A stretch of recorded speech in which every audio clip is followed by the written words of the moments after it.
Welcome to the SMB Community Podcast with your hosts, Amy Babinchak, James Kernan, and Karl Palachuk. Produced by and for the Small Biz Thoughts community. We're dedicated to making every IT professional a successful IT professional. Are you still relying on a frustrating patchwork of legacy solutions? Modernize your cybersecurity and data protection with Acronis Cyber Protect Cloud. It's a single solution that combines backup, anti-malware, and endpoint protection management. As an MSP, you can easily improve client security posture, eliminate complexity, and generate more recurring revenue. Learn more about Acronis Cyber Protect Cloud at acronis.com. Welcome to another SMB Community Podcast. This is Karl Palachuk. Today we're going to talk about 5 employee rules you should not forget or ignore, no matter how difficult the job market is today. But first, an announcement. We have a major change coming January 1st. Actually, January 5th will be the first show. We drop a brand new format starting in January of 2023. We're adding a host. We are getting rid of the half-hour interview of usually a vendor format. We did a lot of research on the podcasts that are in our industry and found that we had become so successful that many people had basically copied our format. And so we were no longer differentiating ourselves from the other podcasts. In addition to that, we sort of looked at it, got together, 4 of us, and said, there's something missing. What's missing is a podcast that is truly entertaining, educational, and doesn't pay any attention to the vendors in the industry. Now, having said that, we're going to pay some attention. We're just not going to give them all of our attention. The community has seemed to have gotten lost in the community part of many podcasts. So we want to bring back the community. We want to talk to you. We want to answer your questions. We want to give you stories of people who had great success in our industry. We want to ask difficult questions that don't get asked in publications that are sponsored by vendors. That are owned by vendors or that are run by a specific vendor. We're looking forward to a completely new format and a very fun approach to educating and entertaining you in the SMB space. Okay, just a few extra announcements before we get into today's topic, which is all about 5 employee rules that you can't forget. Mark your calendars. January 5th is the brand new SMB Community Podcast format. January 11th will be my 14th annual State of the Nation address for SMB IT. And I think it'll be a particularly interesting one because we are at a very interesting, difficult point in our history as an industry. May 17th and 18th, the SMB Online Conference returns with the theme of Nothing Happens by Itself. Over at IT Service Provider University, itspu.com, we're going to have 3 new classes in 2023, and that brings us to a total of 23 classes, 5-week classes in our 10th year of operation. So we'll be making some noise about that. And over at the Small Biz Thoughts Technology community, we're going to have a price increase on July 1st. So if you want to get in on all the goodness, including every one of those 23 classes for no additional money, join up before July 1st and you will get all of that, including the SMB Online Conference and all those classes at no additional charge.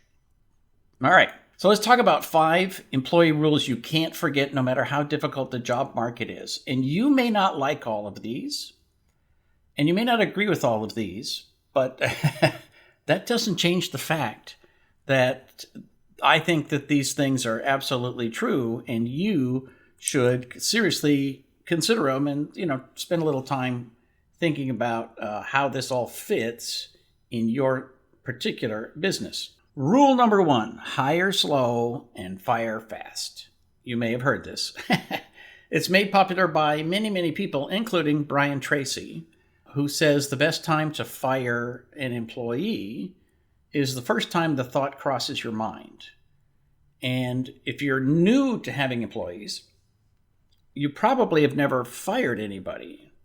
And if you have been on the job as an owner for very long, you have probably not only fired somebody, but you have heard this rule and said, man, that is so right on. I had this one guy that, as soon as we fired him, everything got better in the entire company.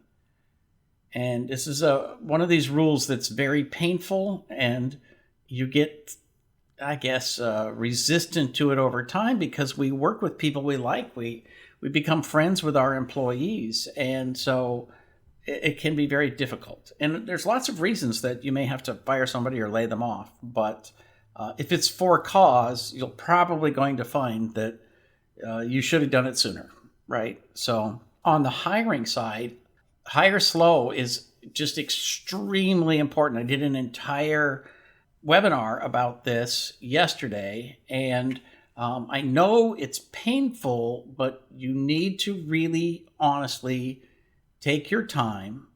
And, one of the rules that I always remind people of is slow down, get more done. Well, that's particularly true when you're hiring.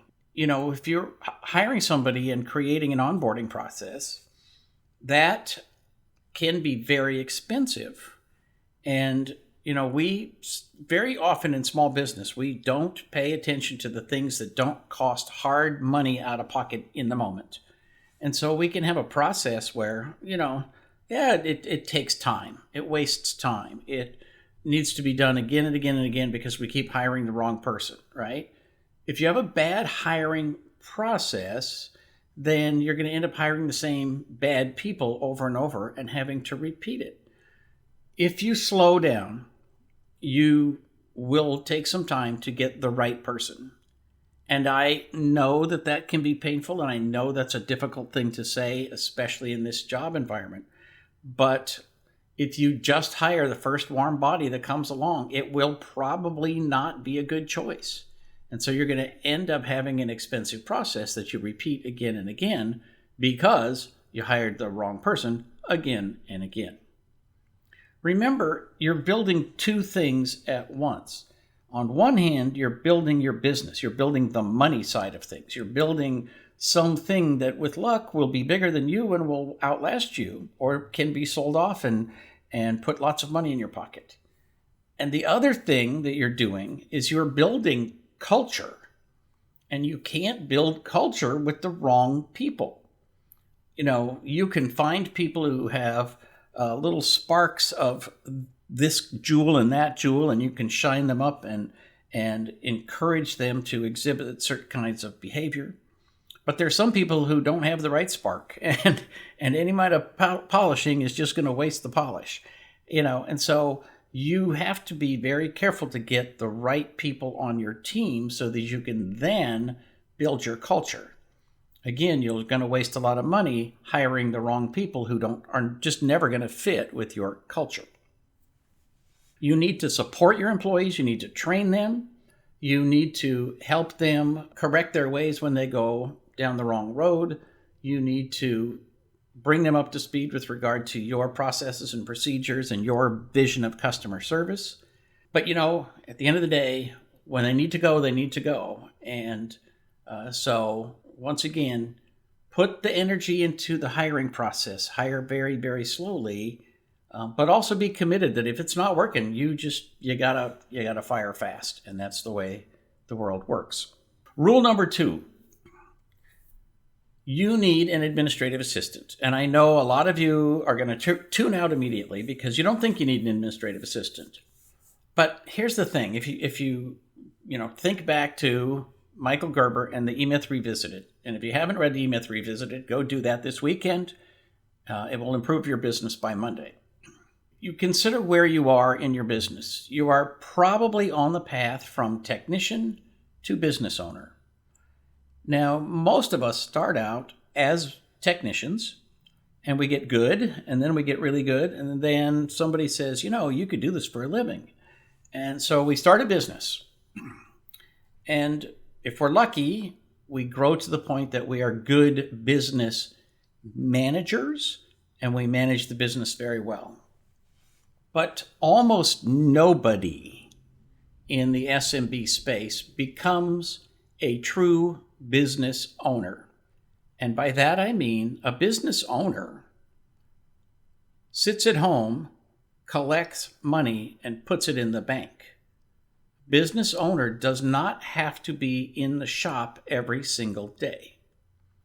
You hear about these people who own 5 or 6 franchises. Well, guess what? They can't spend 40 hours a week at each franchise. An owner hires a manager, and the manager runs the business, and the owner doesn't have to be present for that business to be successful. Well, that's why most people in the SMB space never become true business owners in that sense. They become business managers, and some of them become very good, excellent business managers. So when I say that you're on the path between technician and business owner, one of the big things that keeps you in the technology side, keeps you every day in the office, is that you have never handed off the most important things that need to be done in your business. From a technical perspective, you got into this as a technician, and you believed that technical ability was enough to make you successful. Well, it turns out technical ability needs to change over time. It needs to be constantly evolving, and that you find that you need to be technical enough. You need to be good and technical. With luck, you will hire people who are more technical than you, and you will grow tremendously with that. But you're still going to be stuck in the business. You're still going to be going to work every day, not taking a day off, and not being able to really run the business without you at least calling in once an hour and trying to figure out whether or not everything's working the way it's supposed to be. So to actually escape from your business, climb on top of it, and become an owner, you need to hand off more than just the technical stuff. And that means you need an administrative assistant or a virtual assistant. And there are specific things that they can do. They can make sure that all the bills get put into the system so that all you have to do is pay them. They can balance your checkbook. They can enter all of the invoices that are needed for clients. If there are online orders, they can process those. If there's an end of the month process of cleaning up tickets and making sure they get out, they can take care of that. They can set up all the Office 365 and online cloud accounts. They can post bills that you have to push the button to pay. They can print up invoices if they need to be mailed. They can send invoices that need to be emailed. They can make collection calls if you still have collections. They can help organize and execute marketing programs and weekly newsletters or monthly newsletters. Send out packages to clients. Make sure that deliveries got done from your suppliers to your clients. Handle all the new employee paperwork. Handle all of the payroll. Proofread everything that comes out of your office. Deal with the landlord and the garbage collection and all the little crap that you don't need to deal with. There's so many things that are necessary and needed within your business, but they don't fall into the category of things that the owner should be doing. And so, even if you hire somebody at 10 or 20 hours a week, I call them the $300 miracle, right? You hire somebody at $300 a week and they work 10 or 15 hours, they can do an amazing amount of work that you don't have to do. And I always think that the administrative assistant should be the first hire rather than a technician, because it frees you up to either go do sales or to actually provide some more tech support to people without having to hire another technician. So give it a thought.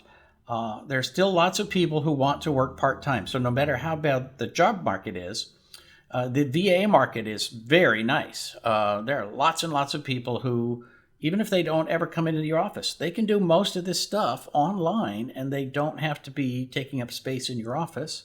And there's a lot of people, especially today, who they're tuned up on Zoom. They know all about cloud working, storage in the cloud. They can be trained on all of this stuff.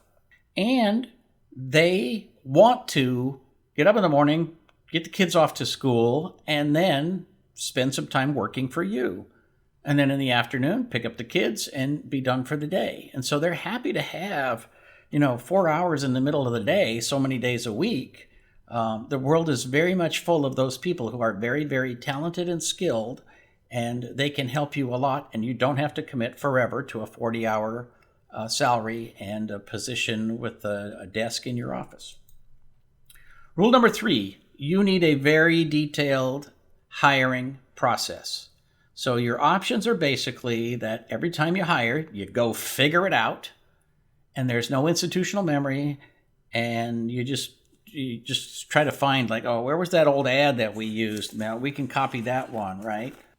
Your processes can be a much better way to go. If you have a process, it can be updated. It can be fine-tuned. It can be fixed. There should be a folder. There should literally be an entire folder just for hiring. And in it, you should have a job description for every role in your company. And there should be an ad based on that job description. And there should be interview questions based on the job description and the requirements. And there should be an evaluation process. So, after you interview candidates, how do you know which one is better than the others? Well, there's a process for that, right? When you have a detailed hiring process, you have something that can be fixed and fine-tuned and updated. And it's something where I encourage you to put some time and effort into it. And then if you need to use it again, go use it again and again and again. I, in particular, recommend that you use open-ended questions so that instead of saying, how good are you? Oh, I'm very good, right? Oh, okay. Or how many years experience do you have working with hosted services? Oh, I have 8 years. Oh, okay. Done. Instead, ask questions that say, for example, tell me about a time when you had difficulty moving some data to the cloud. Tell me about a person you worked with that you admired a great deal, right? Ask those open-ended questions, and you're going to get people who stop and think a minute and then tell you, something from their past. And in some cases, they may not have anything to report, and that's okay. If they can't tell you about a time, that tells you something as well. But those open-ended questions get you a sense of their experience and their kind of interactions with other people in the world as they have grown to be a particular kind of technician or salesperson or whatever. So all of this contributes to your culture and your branding. The way that you hire gives people a great sense of what you're actually looking for and what you consider to be important, and then they can give it to you as your business goes along. So think about how the hiring affects and contributes to your culture and your branding long term. Speaking of culture, rule number 4 is culture is built from the top down. So it's very difficult to turn around a bad culture. It's a lot like turning an ocean liner. And I have, on a couple of different occasions, had to turn around a culture. So when I was a manager for different companies, the last real job I had, and then the first outsourced management job that I had to turn around the culture. In one case, we had an employee, I'll call her Trina, which is absolutely not her name. And Trina was committed. She was just absolutely, she loved the company. And when the previous operations manager left, she was the senior person on the staff, and she was acting manager for a team of about 25 people. She did not have the skills or the ability. She was a bit of a rough person in terms of her personality and her approach. And so it really hurt the company a bit because all the people on her team started being a little less nice, a little more rude, and out in the public dealing with clients and customers. They were never rude to customers, but customers could certainly see that the attitude had changed and it needed to be turned around. She also was committed to an old culture that I was hired in part to get rid of. And so, she basically resisted me and tried to get the team to resist me, and it was very difficult. And in many ways, there was almost no way this could have gone, that either she needed to leave or I needed to leave. And so I had to, give her a few talkings to, but in the end, she would not change and she had to go.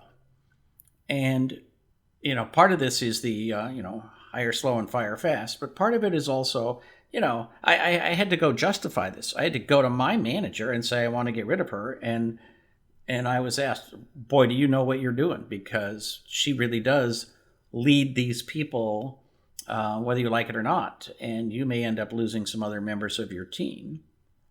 And I said, well, that's fine, but I'm just telling you, when she is gone, we will all figure out how to get along without her, and it will be a better place to work.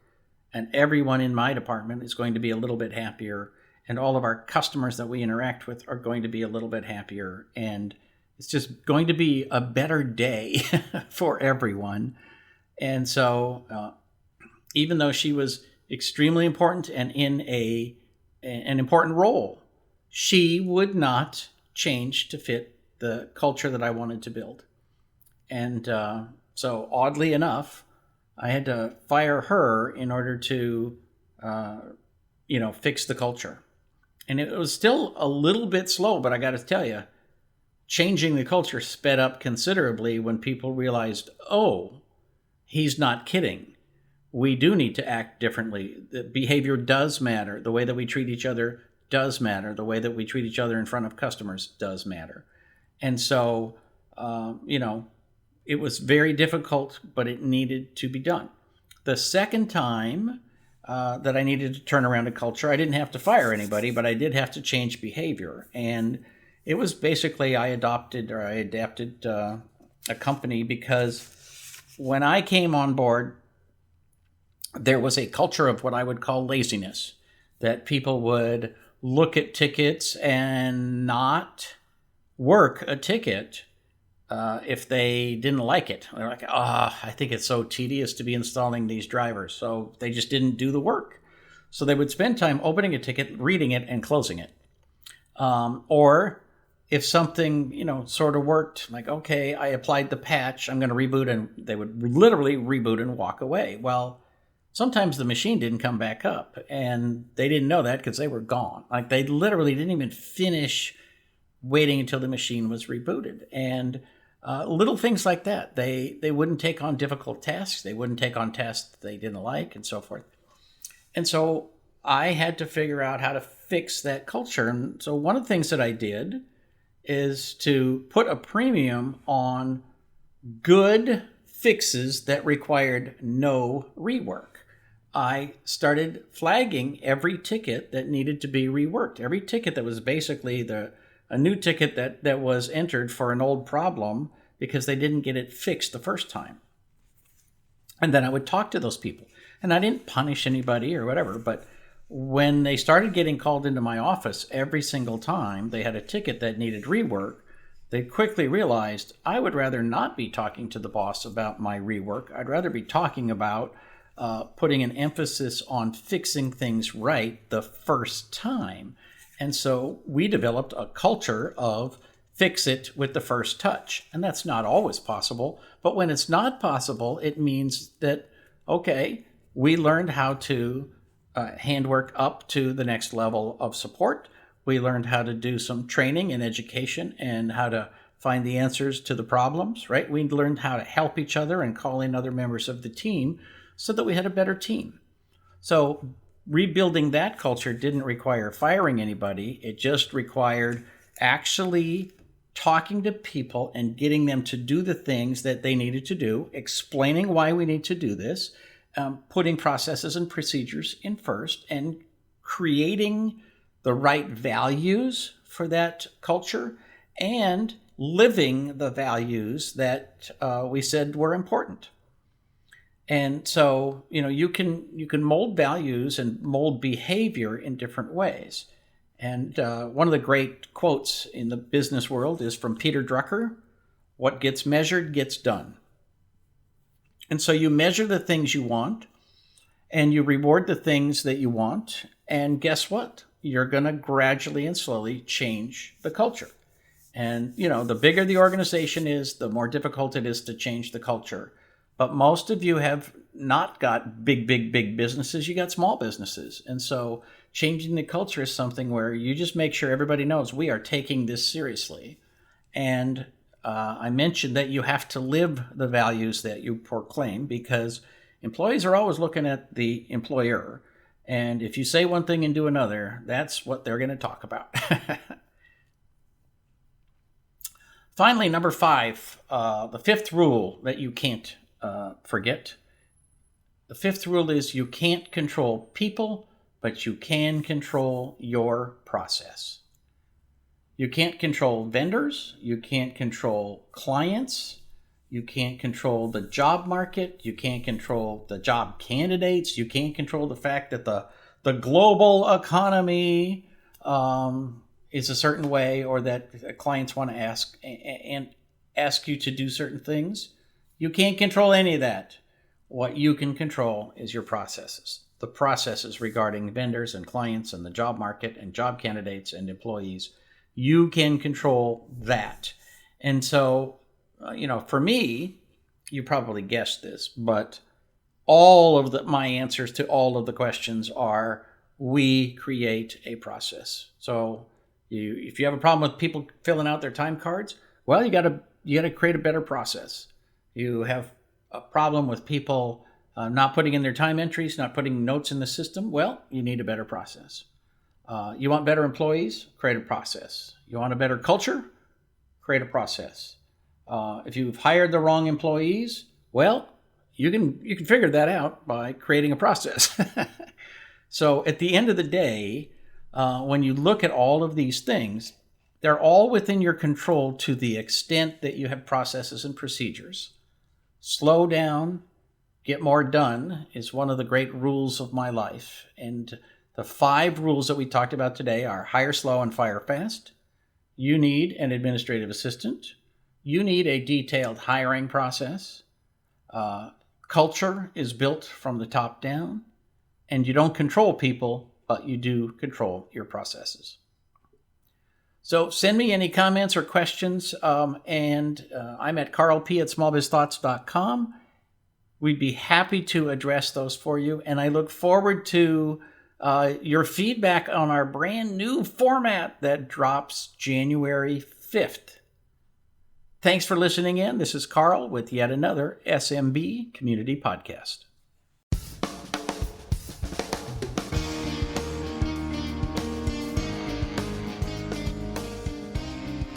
Thank you for tuning in to the SMB Community Podcast. If you found this useful, interesting, or fun, please subscribe, share with your friends, and give us a thumbs up on your favorite social media. Please check out the show notes at smbcommunitypodcast.com and give us your feedback.